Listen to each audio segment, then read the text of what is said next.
सैयद अहमद पाशा कादरी ने, इन लोगों ने बहुत नुमायां रोल अदा किया।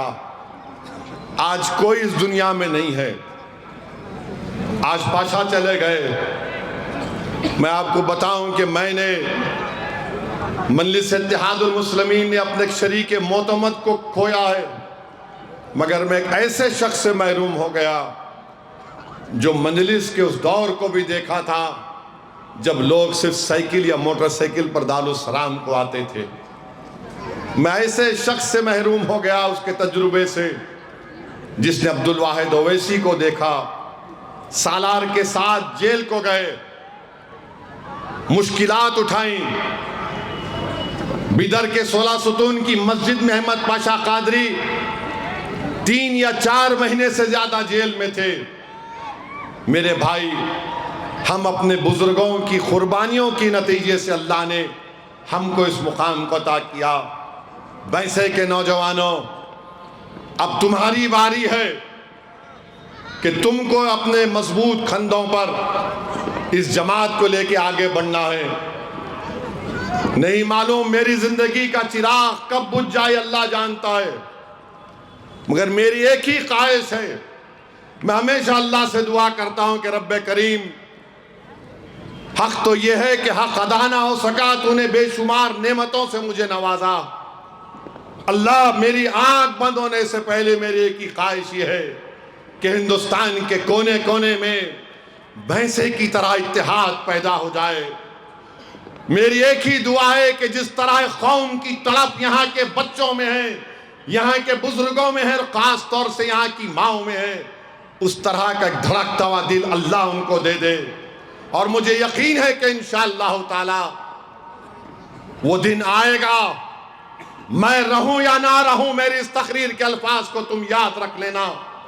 ये नौजवान, तुम देखोगे वो दिन कि हमने कहा था, और इंशाअल्लाह ताला हम उस दिन को हासिल करेंगे। दुश्मनी क्यों है?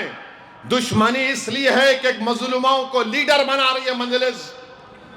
दुश्मनी क्यों है कि नहीं देखना चाहते ऊंची कुर्सी पर।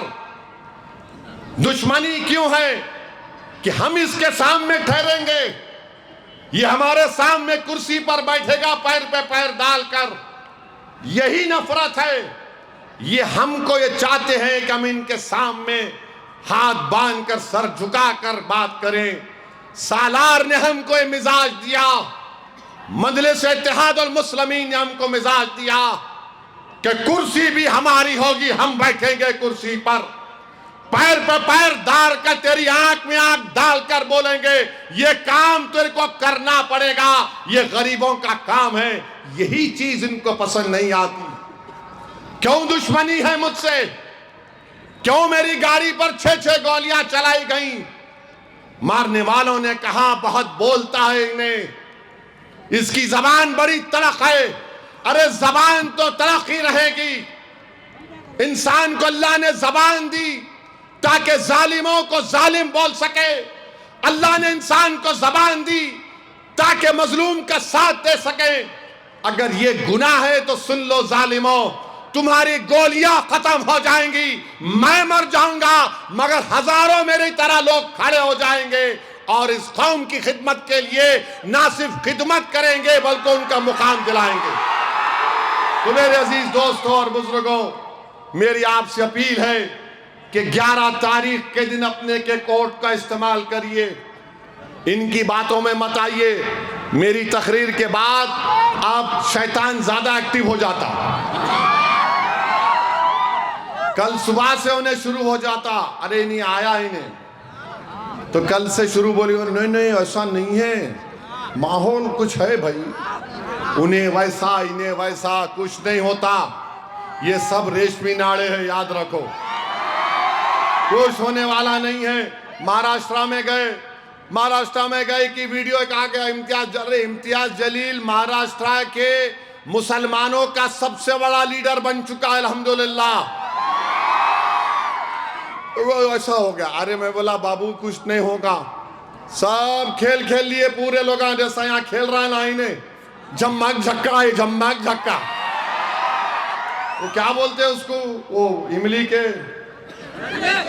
कौन से वो घेरा डालते देखो, हाँ यूं लेके टाप मारे ना तो पूरा चुनचो, उसको तुम चुनचे खेल रहे ना खेलो, मालूम होता तुम्हारे को, वो भी नहीं आता मालूम मेरे को। हम गेम बदल देंगे पूरा इंशाअल्लाह ताला। तो मेरे अजीज दोस्तों, महाराष्ट्र में 33 कारपोरेटर औरंगाबाद में मंजलिस के जीते, कितने? 33। शिंदे नीचे, उद्धव ठाकरे नीचे, कांग्रेस नीचे, शरद पवार नीचे, सब परेशानी आखिर है क्या रे भाई? तो औरंगाबाद की आवाम ने कह दिया, जब भैंसे में हो सकता तो हमारे शहर में क्यों नहीं हो सकता? फिर बिहार में समाजवादी पार्टी के अखिलेश यादव कांग्रेस से मिल लिए, राजद से मिल लिए, CPIML से मिल लिए, CPI से मिले, उत्तर प्रदेश से अपने 5-6 MP को भिजाए और उनका एक ही काम था, सुबह शाम मंजलिस का वजीफा पढ़ो, बस मंजलिस का वजीफा पढ़ो, मंजलिस ये मंजलिस वो। हम भी क्या किए, बिहार में तो उनको जवाब मिल गया, मगर मेरा कायद सालार है और सालार के पैरों के पास बैठकर मैंने सियासत सीखी। सालार ने हमको ये बताया कि कभी भी किसी का कर्जा बाकी नहीं रखना। हम लोग गए शिवाजी मानकुड़ में, समाजवादी पार्टी का MLA अतीक एक नौजवान है, उस नौजवान को देखे तो मुझे जाबिर अहमद साहब की जवानी याद आई। उस बच्चे ने सिर्फ 12,000 वोट से असेंबली की सीट नहीं जीत सका। हमने कहा अतीक, बलाला साहब को जिम्मेदारी दी गई, अल्हम्दुलिल्लाह बलाला साहब और तमाम जिम्मेदारों ने बड़ी मेहनत की, अल्लाह उनको उसका दीन दुनिया में अजर दे।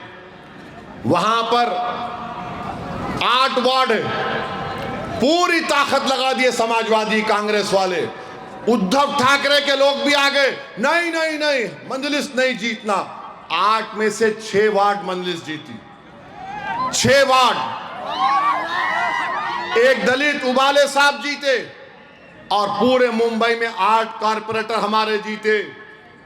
पूरे मुंबई में परेशानी आ गई, अरे ये क्या हो गया, कैसे हुआ? और लोग हमको फिरका परस्त बोलते।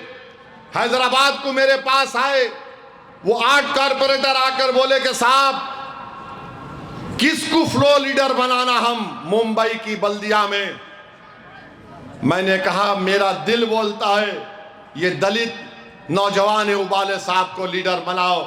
आज मुंबई में, मुंबई की बल्दिया में अगर कोई लीडर है मजलिस इत्तेहादुल मुस्लिमीन का, तो उसका नाम उबाले है, जो दलित है, दलित लीडर है। बोलो अब तुम क्या बोलते हैं इसको? मेरे अजीज दोस्तों और बुजुर्गों, बिहार में कामयाबी मिल गई, महाराष्ट्र में अल्हम्दुलिल्लाह 125 कारपोरेटर म्युनिसिपल कारपोरेशन में कामयाब हुए, 80 म्युनिसिपैलिटी में 1.5 महीना पहले कामयाब हुए। तो करीब मजलिस के 200 कारपोरेटर हैं पूरे महाराष्ट्र में इम्तियाज जलील की क़ियादत में। तो मेरे अजीज दोस्तों और बुजुर्गों, 11 तारीख के दिन अपने एक वोट का सही इस्तेमाल करिए। जहां पतंग का निशान दिखा वहां पर ठप्पा मारिए, अपने इत्तेहाद को बचाइए, उसको मजबूत करिए। और ये लोग जो आए हैं ये सिर्फ कोशिश कर रहे हैं, इंशाअल्लाह ताला अल्लाह इनको शिकस्त देगा। मुझे पूरा यकीन है आप पर कि आप यहाँ पर भारी अक्सरियत से पूरे मजलिस के अराकीन बल्दिया को कामयाब करेंगे। और मुझे जानकर बड़ी खुशी हुई कि 3 ऐसे वार्ड हैं ओपन कैटेगरी के हैं, खवातीन के लिए महफूज हैं। यहाँ पर मजलिस ने हमारी दलित बहनों को यहाँ से उम्मीदवार बनाया है।